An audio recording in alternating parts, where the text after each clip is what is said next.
So the Arcadia mission is one of the smallest missions in the world, but at the same time, it is one of the highest population density missions, at least in the United States. You know, obviously, I have places like Hong Kong and New York and stuff that just totally devastated. But there are a lot of people there. But there's also a lot of missionaries. When I served, there was about 180 missionaries there. Now there's like somewhere over 200, around 250, and it's all in just this very, very small area. Like we could drive a car in traffic from end to end of our mission and get there in like 45 minutes. So very, very small. Let's see.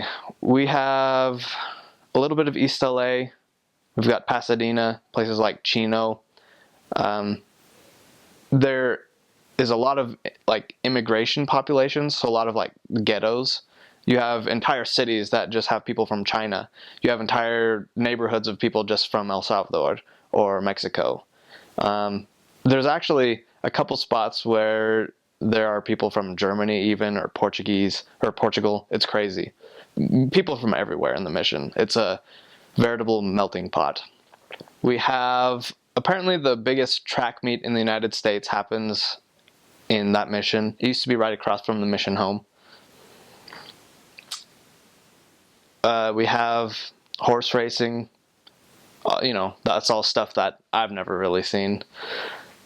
One of the interesting things about Arcadia is that a long time ago they had like an aviary burned down, and a bunch of parrots escaped, and they just took to the area. So you have these parrots everywhere that they're not really supposed to be there, but they're down, so they stuck around.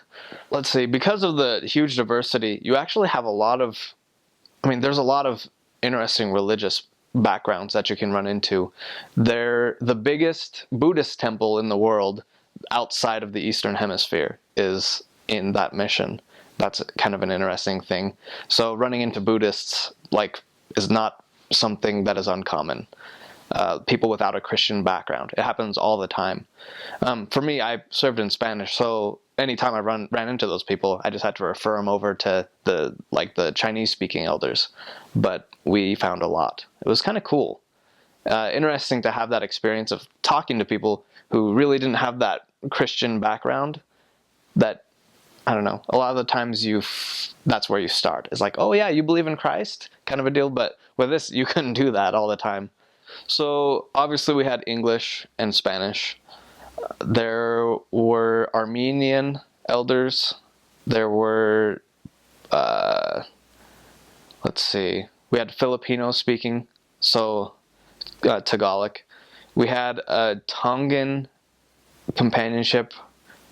There was, Samoan wards and stuff, and occasionally like missionaries that already knew Samoan would get sent to those. We had some Korean elders. We had some migrant American Sign Language missionaries that were in charge of our mission and also the mission north of us. So we had a lot of languages that were covered in our mission.